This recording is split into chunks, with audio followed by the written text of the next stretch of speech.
Hi and welcome to Buying Time. My name is Mike, or Mikey, whatever you prefer to call me. Today I'd like to talk to you about my mental health conditions and an issue that sort of plagued me for a while, which was drug-induced psychosis. So I have been suffering with mental health problems since being a young child. When I was about 7 years old, I had a chain of events happen that in my mind happened really quickly, but I'm sure they're probably reasonably spaced out. But my dad left home and I lived at home with three sisters and a mum, so basically the only male in the house, if you like, which had its difficulties at times. But my dad left home and my cousin Jonathan was killed by a driver outside his school. I can't remember if it was a hit and run or a drink driving incident, but basically they hit him and killed him. And shortly after that, my granddad, who was very close to, passed away. And my other granddad, who I wasn't as close to, but I still had a good sort of relationship with him, and he passed away. And I was like, wow, it's going to be me next. That's what I was thinking at the time. All the things that you would expect. Nowadays, they've got things like CAMS, which, to be honest with you, haven't been very good for my children. But CAMS help young children through traumatic events in their lives. Whereas, like years ago, you didn't get any of that sort of help. You were sort of left to your own devices. So I grew up was really interested in cars and motorbikes, just wanted to drive. So as soon as I was old enough, well, wasn't old enough actually, I started driving very young when I was about 13 years old. My dad taught me how to drive, but I had between 15, 16, 17 quite good years, and I mean I left school with no GCSEs as well because I switched off, and then I unfortunately got into a relationship that was really abusive, mentally and physically abusive, and I suffered in silence for 10 years in that relationship before I said no more. Now, if you want to know the ins and outs of that, please look at my other videos. I go into some detail about it. So yeah, I was already dealing with some mental issues that hadn't been addressed. Well, they're not the worst, don't get me wrong, but it's enough to start derailing somebody, which is really all that happened to me. Now, by the time my relationship was done with my son's mum of 10 years, I'd been suffering domestic abuse and mental abuse for 10 years. And I was a broken person. And then to sort of add insult to injury, that ex-partner refused to let me see my son. Now again, if you want to know the details of that, please look at my other videos. But yeah, it's difficult to sort of convey it in a way over a video of the sort of like pain and upset that I used to go through with that. But please believe me, they were the hardest years of my life. They were really, really hard years. So much so, I was always threatening to do something stupid, or it was always sort of like there in the background, like something could happen one day. Now, towards 2021, 2022, I was drinking up to a litre of gin a day at its worst, up to 80 painkillers a day at its worst, and I was vaping THC oil. Now what was happening was the levels of intoxication were so high, I was going into something called drug-induced psychosis, which, from what I can remember, it's dead simple. I would go into that sort of like 1,000-yard death stare, which I would remember. I'd remember that, and then it'd be blank until I woke up the following day. So literally all I could remember was the stare, and then waking up going, whoa, what's happened? Now in that time, 12 hours have probably passed, and some of the stuff that actually was going on was heartbreaking. You know, I was really, really unwell. So unwell, in fact, that the ambulance service came to my address because I was unresponsive. And whilst I was unresponsive, one of the paramedics accused me of putting my hands on him. Now, I've got no recollection of it, and luckily for me, there was 2 witnesses that are close to me and an independent witness there at the time. He said nothing like that happened, and I was still dragged up to court and all the rest of it. But luckily, they dropped the charges over it. But essentially, that was for me the last straw. You know, I was waking up in places I had no idea how it got there, no idea at all. My partner was telling me about things I had no idea about. You know, she was filling me in about the night before, and I've got no recollection of it.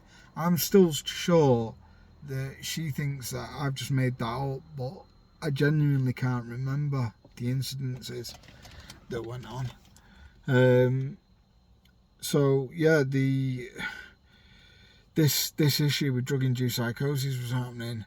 Now, I had all these mental health conditions. I was being triggered every birthday, every Christmas, every sort of like happy memory in my life.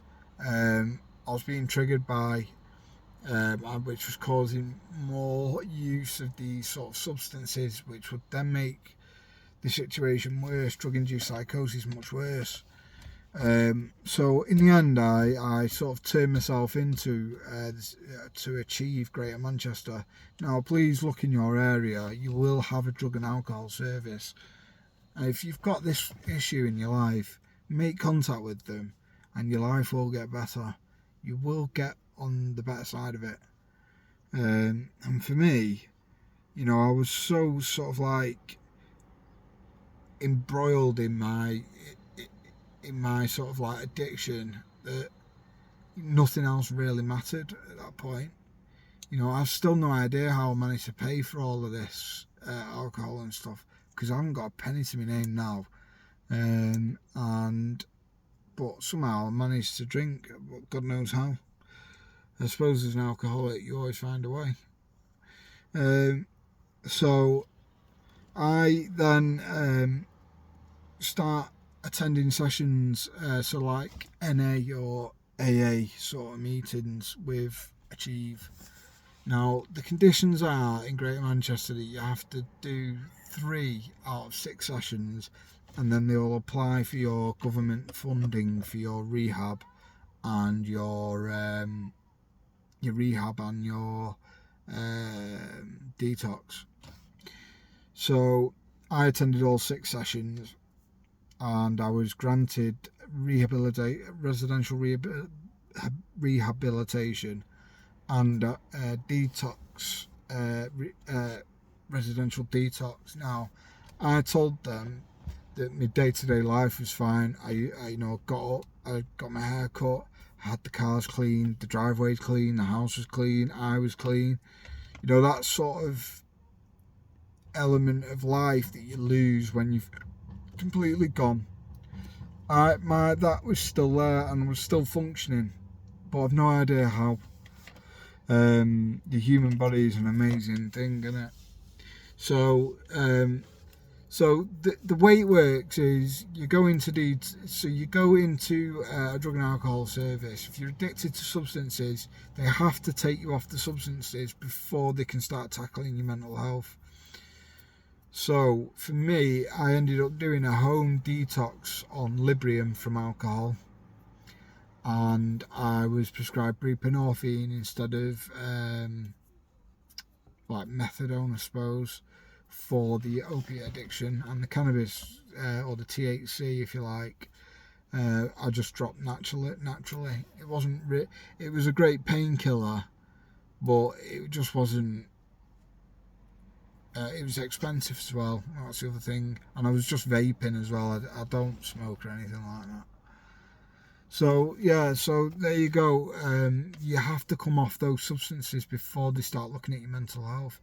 So once that was tackled and I was stable, you have to have a few months stable. I was then referred on to a clinical consultant psychologist. Now my assessment ended up taking 6 sessions, which is quite a long assessment, and his findings were that I am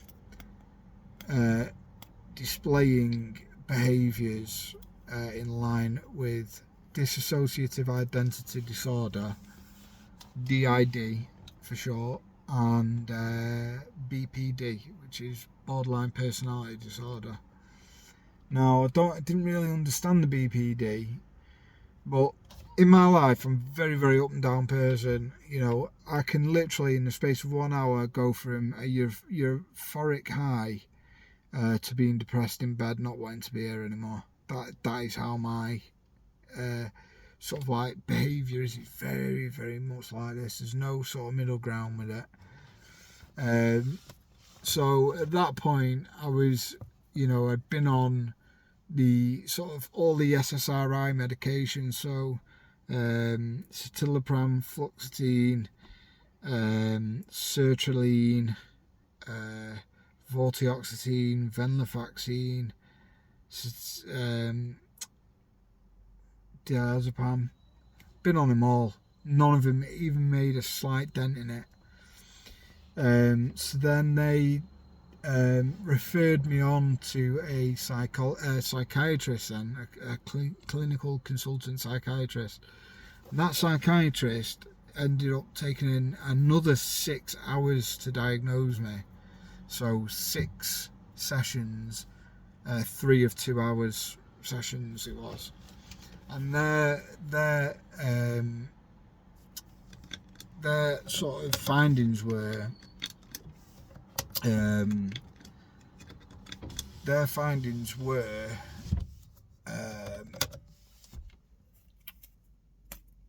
that I was suffering with DID, CPTSD, so complex post-traumatic stress disorder, and emotionally unstable personality disorder. And so their recommendation was that I did 12 sessions of psychological therapy, and they prescribed me quetiapine and Mintralex. Now I started to take the quetiapine, and it took that sort of anger away. My personality is still very much up and down. I don't think that's ever going to be cured. The sort of like triggers as well from the past do cause a downward spiral, but it's just not as heavy as what it used to be.